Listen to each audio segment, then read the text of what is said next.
guys, welcome back to another video guys.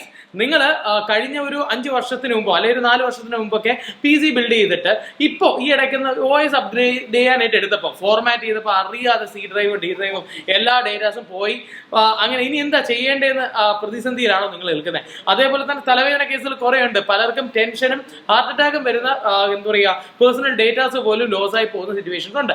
അങ്ങനെ ഒരു situation വരുമ്പോൾ ഒബ്വിയസ്ലി നിങ്ങൾ ഒരു ഡേറ്റ റിക്കവറി സ്പെഷ്യലിസ്റ്റിന്റെ അടുത്തായിരിക്കും പോവുക. അങ്ങനെ പോകുമ്പോൾ വളരെയധികം ഹൈറ്റ് ആയിട്ടുള്ള ഒരു എമൗണ്ട് ആയിരിക്കും അവർ നിങ്ങളുടെ ഇത് ചാർജ് ചെയ്യുന്നത്. എന്നാൽ ഇനി മുതൽ ഇത്രയും കാലമില്ലാത്ത കുറെ സർവീസ് പാക്കേജസ് നിങ്ങൾക്ക് ഇനി മുതൽ GeekBoZലൂടെ നിങ്ങൾക്ക് ആക്റ്റീവ് ചെയ്യാം. അതെന്തൊക്കെയാണ് എന്നുള്ളത് ഈ ഒരു വീഡിയോയിലൂടെ ഡീറ്റെയിൽഡ് അറിയാം. So without wasting much time, this is Prashanth and you are watching GeekBoZ.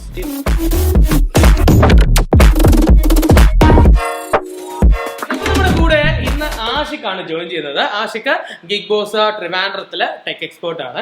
അപ്പൊ ആഷിക്കിനോട് ചോദിക്കാം എന്തൊക്കെയാണ് നമ്മൾ ഈ ഒരു ഡേറ്റ ലോസ് റിക്കവറി മാത്രമല്ല നമ്മൾ GeekBoZ കെയറിലൂടെ എന്തൊക്കെ സോർട്ട് ഓഫ് സർവീസസ് ആണ് പ്രൊവൈഡ് ചെയ്യുന്നത് കേട്ടോ. അപ്പം ആദ്യം തന്നെ ഞാൻ ചോദിക്കുന്നത്, കഴിഞ്ഞ മാസം ഏകദേശം എത്ര ആൾക്കാർ ഡേറ്റ ലോസ് അതായത് ഡേറ്റ റിക്കവറിക്ക് വേണ്ടി ആഷിക്കിനെ സമീപിച്ചിട്ടുണ്ടാവും? 10-14 പേര് വന്നിട്ടുണ്ടാവും. 10-14 എന്ത് പറഞ്ഞാണ് അവര് വരുന്നത്? എന്ത് ഡേറ്റ? അങ്ങനെ അവർക്കിപ്പം ചിലര് വീഡിയോസും അങ്ങനെയുള്ള അവരുടെ ഫാമിലി ആയിട്ടുള്ള മെമ്മറീസും കാര്യങ്ങളൊക്കെയാണ്. അപ്പം അതുകൊണ്ട് അവർക്ക് അത് കളയാൻ താല്പര്യമില്ലാത്തതാണ്. അപ്പൊ അതുകൊണ്ട് തന്നെ അതിന്റെ റിക്കവറിയും കാര്യങ്ങളും മെയിൻലി അതും, പിന്നെ അത് മാത്രമല്ല ഓഫീസ് വർക്കിങ്ങും കാര്യങ്ങളൊക്കെ വരുന്ന അതിന്റെ പ്രോജക്ട് ഫയൽസ് അങ്ങനെയുള്ള കാര്യങ്ങൾ. കാരണം അതിന്റെയൊക്കെ റിക്കവറി എന്ന് പറഞ്ഞാൽ പാടാണ്. നമുക്ക് ഇപ്പം ഫോട്ടോസിനും വീഡിയോസും പല ഒരു ചാത്തൻ ആപ്പും കാര്യങ്ങളൊക്കെ കിട്ടും. പക്ഷെ അത് വെച്ചിട്ട് നമുക്ക് ഒരിക്കലും മറ്റുള്ള PDF ഫയൽസ് അങ്ങനെയുള്ള കാര്യങ്ങളോ ഒന്നും തന്നെ ചെയ്യാൻ പറ്റത്തില്ല. സത്യം പറഞ്ഞാൽ അതൊക്കെ മൊത്തത്തിൽ വീണ്ടും നശിച്ചു പോവുകയാണ് ചെയ്യുന്നത്. അങ്ങനത്തുള്ള ആപ്സ് ഫേക്ക് ഓക്കെ. അപ്പം ഡേറ്റ ലോസ് എന്ന് പറയുന്നത് നമ്മളൊരു ഫാമിലി കാര്യങ്ങൾ നിങ്ങൾക്ക് നോക്കാം. അതേപോലെ പ്രൊഫഷണൽസിന് അല്ലെ, നമ്മുടെ വീഡിയോ എഡിറ്റേഴ്സ്, ഇപ്പം ഈ ഫിലിമും ഷൂട്ട് ചെയ്യുന്നവരെ പോലെയല്ല നമ്മുടെ വെഡിങ് ഒക്കെ വൺ ടൈം മൊമെന്റ് ആണ്. അതെ, വെഡിങ് എന്ന് പറയുമ്പോൾ വളരെയധികം എന്താ പറയാ അവരുടെ ആ ഒരു ബ്രൈഡിന്റെ ഗ്രൂമിന്റെ വാല്യുബിൾ ഫോട്ടോസും അല്ലെങ്കിൽ അതിന്റെ എടുക്കുന്ന ക്ലിപ്പൊക്കെ ഭയങ്കര പാടാണ് കിട്ടാൻ. അത് പിന്നെ റീക്രിയേറ്റ് ചെയ്യാന്ന് പറയുമ്പോൾ മച്ച് എന്താ പറയാ കോസ്റ്റ്ലി. അപ്പൊ അതുകൊണ്ട് തന്നെ അത് പറ്റില്ല.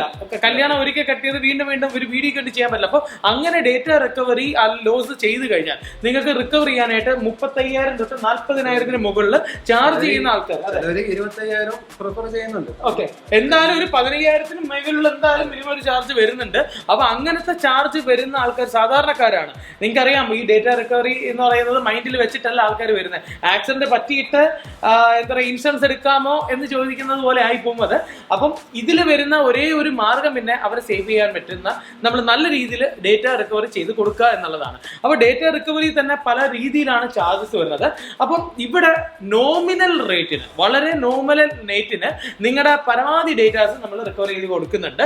നേരത്തെ ഒരു കസ്റ്റമർ വന്ന് ഇവിടെ വന്ന് നമ്മൾ സംസാരിച്ചുകൊണ്ടിരുന്നപ്പോൾ കസ്റ്റമറിന്റെ ഡേറ്റ അബദ്ധത്തിൽ ഫോർമാറ്റ് ആയി പോയി. പുള്ളിക്കാരൻ പറഞ്ഞതിന്റെ ഒരു മിസ്റ്റേക്ക് ആയിരുന്നു. അവരുടെ ഡേറ്റാസ് മൊത്തം പോയി. പുള്ളി തലയിൽ കൈ വെച്ചുകൊണ്ട് ഇവിടെ ഇരിക്കുന്ന സിറ്റുവേഷൻ കണ്ടതാണ്.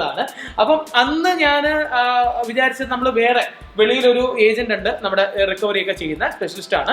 പുള്ളിക്കാരനെ സമീപിച്ച പുള്ളി പറഞ്ഞത് അറൌണ്ട് 15,000 rupees ആണ് പുള്ളിക്കാരൻ നമ്മുടെ ചാർജ് ചെയ്യാൻ പറഞ്ഞത് അല്ലേ. അടുത്തതായിട്ട് എനിക്ക് ആശിക്കിനോട് ചോദിക്കാനുള്ളത്, നിങ്ങൾക്കറിയാം ഒരു നോർമലി പല ക്ലയൻസിനും പല റിക്വയർമെന്റ്സ് ആണ്, പല ആവശ്യകതയാണ്. അപ്പോൾ ഇവിടെ നമ്മുടെ കെയറിൽ വേറെ എന്തൊക്കെ ആവശ്യങ്ങളും പറഞ്ഞാണ് കെയറിൽ സർവീസിന് അപ്രോച്ച് ചെയ്യുന്നത് ആൾക്കാർ? അതായത് എന്താ മെയിൻലി ഇപ്പം macOS അങ്ങനെയുള്ള macOS. അതെ, macOS ഇൻസ്റ്റാളേഷൻ ഒരു വലിയൊരു ക്രിട്ടിക്കൽ തിങ് ആണ്. നമുക്ക് മാക്ബുക്കിലായാലും ഐമാക്കിലായാലും അതേപോലെ തന്നെ റൈസൻ ബേസ്ഡ് PCയിൽ നമുക്ക് മാക്ക് ചെയ്യാനുള്ള ഓപ്ഷൻ ഉണ്ട്. അത് പലരും വിശ്വസിക്കാൻ പോലും പാടുള്ള രീതിയിൽ അതിനെ ക്രാക്ക് ചെയ്തിട്ടുണ്ട്. അപ്പൊ അങ്ങനത്തെ ഓപ്ഷൻസ് നമുക്ക് അവിടെ മാക്ക് റീഇൻസ്റ്റാളേഷൻ, അതേപോലെ തന്നെ റീസ്ട്രക്ചറിങ് അല്ലെ, അതിന്റെ കാര്യങ്ങൾ നമ്മൾ OS റീഫോർമാറ്റ് ചെയ്ത് പക്ക പ്രോപ്പർ ആക്കി ബ്രാൻഡ് ന്യൂ കണ്ടീഷനിൽ നിങ്ങൾക്ക് നിങ്ങളുടെ ഡിവൈസസ് കൊണ്ടുപോകാം. അത് ഇവിടെ നമ്മൾ ചെയ്യുന്നുണ്ട്. പിന്നെ വേറെ അത് മാത്രമല്ല, ഇപ്പം പുറത്തുനിന്ന് ഒരു PC എടുത്തിട്ട് അത് നമ്മുടെ ഇവിടെ സർവീസിന് കൊണ്ടുവരും എന്നുള്ള കാര്യങ്ങളൊക്കെ ചോദിക്കാറുണ്ട്. അപ്പൊ അതും നമ്മൾ ചെയ്തു കൊടുക്കാം. അതായത് ഇപ്പൊ വെളിയിൽ നിന്ന് എടുക്കുന്ന PCs അറിയാം, നിങ്ങൾക്ക് GeekBoZ CARE എന്ന് പറയുമ്പോൾ GeekBoZ എടുക്കുന്ന PCs മാത്രമേ സർവീസ് ചെയ്യൂ എന്ന് ഇല്ല. കാരണം സാംസങ്ങിന്റെ സർവീസ് സെന്റർ മേ ബി സാംസങ്ങിന്റെ ഫോണുകൾ മാത്രം ചെയ്യുമായിരിക്കും. GeekBoZ CARE എന്ന് പറയുമ്പോൾ PC ബിൽഡേഴ്സ് ആയതുകൊണ്ട് തന്നെ നിങ്ങൾ എവിടെ നിന്ന് ബിൽഡ് ചെയ്തിരുന്ന PC ആയാലും ഈവൻ നിങ്ങൾ സ്വന്തമായിട്ട് ചെയ്ത PC ആയിക്കോട്ടെ, അതിനൊരു കംപ്ലൈന്റോ ഡാമേജോ ഒരു ഇഷ്യൂസോ വന്നാൽ you can directly confidently come to GeekBoZ CARE for the service. അതിപ്പോ GeekBoZ CARE ട്രിവാൻഡ്രം ആയാലും എടപ്പള്ളിയിലും നമ്മൾ കൊടുക്കുന്നുണ്ട് അല്ലെ. എടപ്പള്ളി GeekBoZ എടപ്പള്ളി നമ്മുടെ ബ്രാഞ്ച് സ്റ്റോർ ഉണ്ട്, നമ്മുടെ ഒബ്രോൺ മോളിന്റെ ഓപ്പോസിറ്റ് ആയിട്ട്. അപ്പം ഈ ഇടയ്ക്ക് തുടങ്ങിയതേ ഉള്ളൂ, അവിടെയും ഇതേ സർവീസസ് പ്രൊവൈഡ് ചെയ്യുന്നുണ്ട്. വേറെ എന്തെങ്കിലും ഇതുള്ള റിക്വയർമെന്റ്സ് ആയിട്ട് വരുന്നുണ്ടോ? ലാപ്ടോപ്പ് പിന്നെ അത് കഴിഞ്ഞിട്ട് ലാപ്ടോപ്സ്, അതായത് ഇപ്പം കീബോർഡ് കംപ്ലൈന്റ് ആയിക്കോട്ടെ, ഡിസ്പ്ലേ കംപ്ലൈന്റ് ആയിക്കോട്ടെ, അവർക്ക് എന്താ ചെയ്യണമെന്ന് അറിയത്തില്ല. അപ്പോൾ അതിനുള്ള കാര്യങ്ങൾ നമ്മുടെ തന്നെ അപ്രോച്ച് ചെയ്യാം. അതായത് പലരും വന്നിട്ട് നല്ല രീതിയിൽ ഓവർ പ്രൈസ്ഡ് ആയിട്ട് സർവീസസ് വാങ്ങുന്നുണ്ട് എന്ന് കേൾക്കുന്നുണ്ട്.